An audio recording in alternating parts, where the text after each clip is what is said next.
This is the Honda ZR-V, an important new model for the brand that sits in between the HR-V and CR-V. So is it going to be the right size of SUV for you? And is it going to be the right SUV for you? Stay tuned, you'll find out. G'day, I'm Matt. This channel's called The Right Car, where I help you find the right car for your needs. This could be it if you're after something that isn't one of those other mainstream models, has hybrid power available, although I don't think you should be buying the hybrid version. Stay tuned and I'll tell you why. And it also has a smaller footprint than some of those other bigger mid-size SUVs. There's a lot to cover. Let's get to it. In recent times, Honda has got a bit of a reputation for overpricing its cars, and I do think that this is a little bit expensive compared to some of the other models out there. Look, you can get a bigger car like a Nissan X-Trail or a Mitsubishi Outlander, or even a RAV4 or Subaru Forester for less money than this car starts at. So you're gonna have to make up your own mind whether you think it's good value or not. But I think there are some really nice features as standard across the entire range. Let's start at the entry-level version, the VTI-X. Now it comes with 17-inch alloy wheels. You also get LED exterior lighting. And inside, you've got things like push-button start. It's also got keyless entry, dual-zone climate control. There's a 10.2-inch digital driver info screen, a 9-inch multimedia screen with Apple CarPlay and Android Auto, and beautiful cloth interior trim, which I think looks really nice. Spend $3,000 more and you'll get into the VTI-L, and that will make a lot of sense for a lot of people because it gets part leatherette interior trim, and those seats look very retro cool. And also you get 18-inch alloy wheels and a power tailgate, among some other things. Up from there is the LX grade, so you can get it as the VTI LX or the eHEV LX, which is this one here, the hybrid. Now, we'll talk about the standard equipment that you get in both of those versions. That includes leather accented interior trim. You also get different 18-inch alloy wheels. You get sat-nav, a surround view camera, blind spot monitoring, rear cross traffic alert, and a few other nice features that do make it feel like the money that you're spending. If you choose the eHEV version, obviously you're getting the hybrid powertrain. It costs $6,400 more and doesn't really add that much extra equipment either. Now, there are some things that I want to call out about the ZR-V. You can't get it with a sunroof, which could be annoying or a deal breaker for some customers. And also, the thing that I do like about it is that you can get any color that you like for no extra cost. So you don't have to pay extra when you're buying this lovely garnet premium crystal, I think it's called. Yeah, nice. Oof. Mid-size SUV segment, one of the busiest in the Australian market, one of the most competitive as well. So there are a bunch of really, really good alternatives to the Honda ZR-V. Let's start off with the one that I always recommend, the Toyota RAV4, because I think it's fantastic. It's got really good size. It's also really practical. It comes with much more availability of hybrid technology across the range, so you don't have to be spending 55 grand to get a hybrid RAV4, which I really like. It's also super duper real world fuel efficient, so it might be the right car for you. Here's one that's a bit more of an outside the box option, the Skoda Karoq. Now that model is much, much smaller than this, and yet it has equivalent backseat space, maybe even a little bit better, and it's got a bigger boot. So it might be right for you if you're after a car that packages a lot into a little footprint because, well, its boxy body really helps it do that.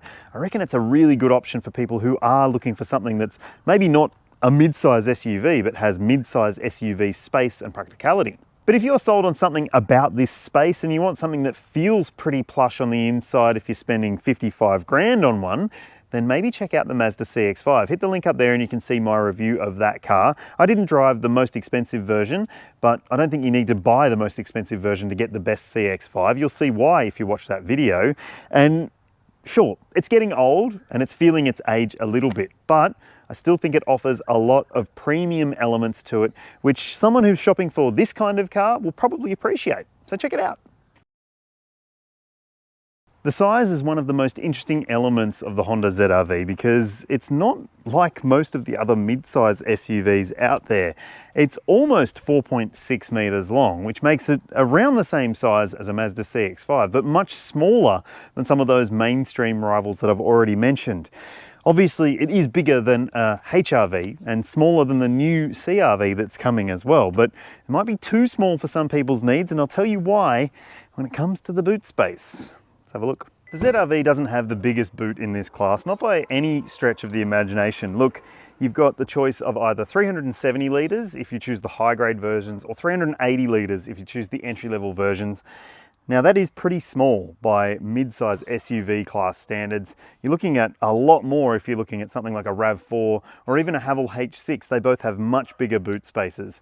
Now you'll see some footage on screen of what it looks like with a baby's pram in there, and you can see that there is a fair amount of usability to the space, but it isn't necessarily as roomy as some other SUVs in this class.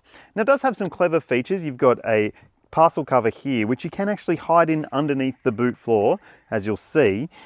One other clever thing is though that you can fold up these partitions so they are separated for the boot floor. Means you've got a bit of storage underneath there, and also if you want to, you can store your shopping bags or something behind there, and they shouldn't move around too much as they might otherwise. So it is a pretty practical space, but just keep in mind that this Honda doesn't come with the magic seats, which are fantastic, that you get in the HR-V, and that is a bit of a bummer if you ask me. If you're a parent like me and you've always got your arms full, there is a neat trick to this boot. As long as you've got the key with you, you hit the button up here, and that will basically mean that it's going to shut the boot for you when you walk away. Let's see if it does it.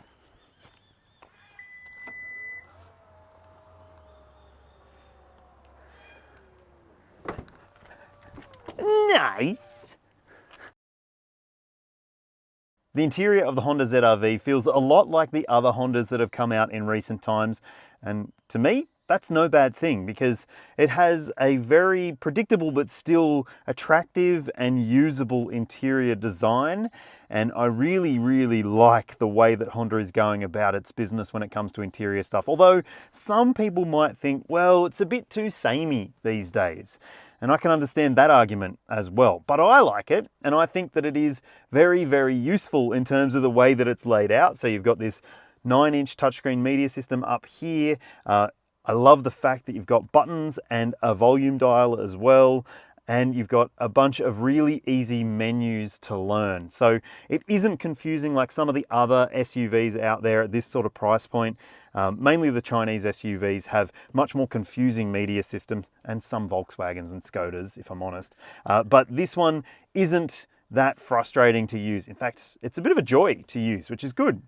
I also love the fact that you've got a panel down below with controls. Yep, you guessed it, there's dials and buttons, and that gets a big thumbs up from me.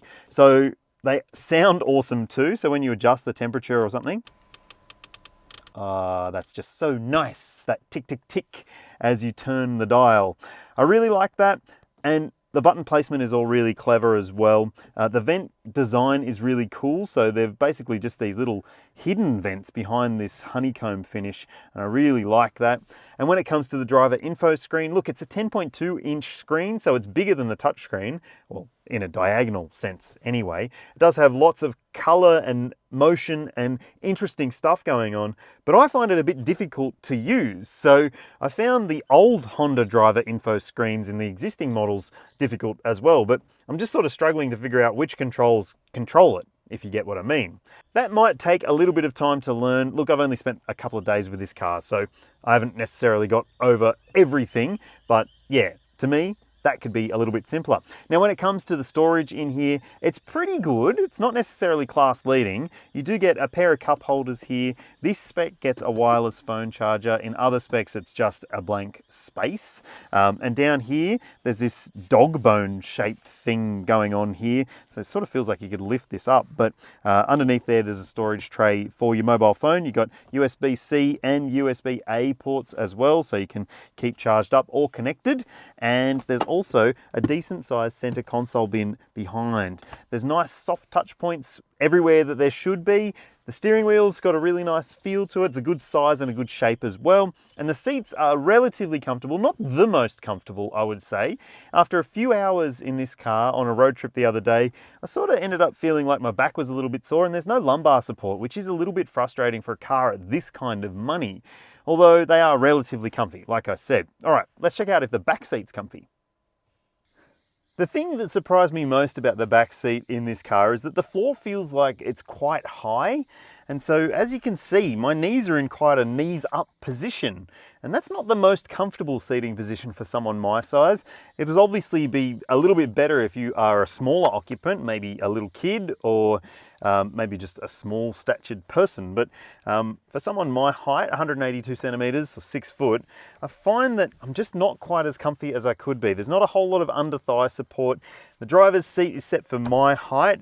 And yes, I do have enough knee room and decent foot room and reasonable headroom as well. But yeah, just feel like my knees are going to be up the whole time I'm back here.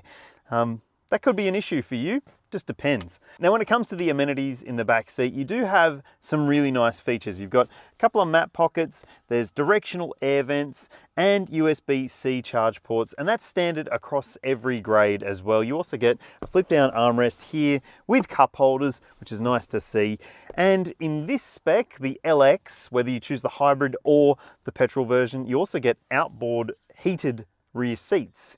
So that's nice. That means that bums will be kept cozy and warm on days like today where it's a little bit chilly. Now, if you're a parent, there are some things you need to know. You've got ISOFIX points on the window seats, as you would expect. There's 3 top tether points, but the outboard top tethers are on the seat backs, and the middle seat top tether is actually up in the ceiling here. So that might mean that attachment straps and stuff could get in the way, and also the middle seat belt comes out of the ceiling as well. So it might be a bit messy, just depends whether you're going to use the middle seat for a child seat or not. Another thing you need to know, if you choose from the L grade up, you get these really handy little LED lights that pop down out of the ceiling.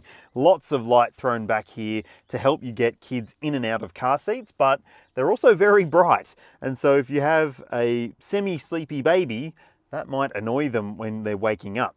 Anyway, I think it's a pretty practical space, but definitely not the most practical in this class. The Honda ZR-V is available with 2 different powertrain options. The entry-level version is a 1.5 litre 4-cylinder turbo petrol, and it does have pretty good power and torque figures. They're not class leading, but they are pretty punchy, and it's got a CVT automatic transmission and it's front-wheel drive. I like that powertrain a lot. I liked it in the old CR-V, and I like it in the new ZR-V as well. And then there's this one here, which is the hybrid version, EHEV as Honda calls it. So it has a 2-litre non-turbocharged petrol engine teamed to 2 electric motors and an eCVT automatic transmission, and it's front-wheel drive as well. Yes, it does have a lot more power and torque, but it's also a lot more expensive to get into the hybrid version of this ZR-V. So I'll tell you whether I think it's worth it in the driving section. Let's get to it. First things first, in the hybrid version, you do get a bit of a weird shifter. It's a shift-by-wire setup, so there's push buttons and a little lever to put it into reverse, which does take a little bit of learning, especially when you do a lot of parking moves, but you'll get used to it. Okay, let's hit the road.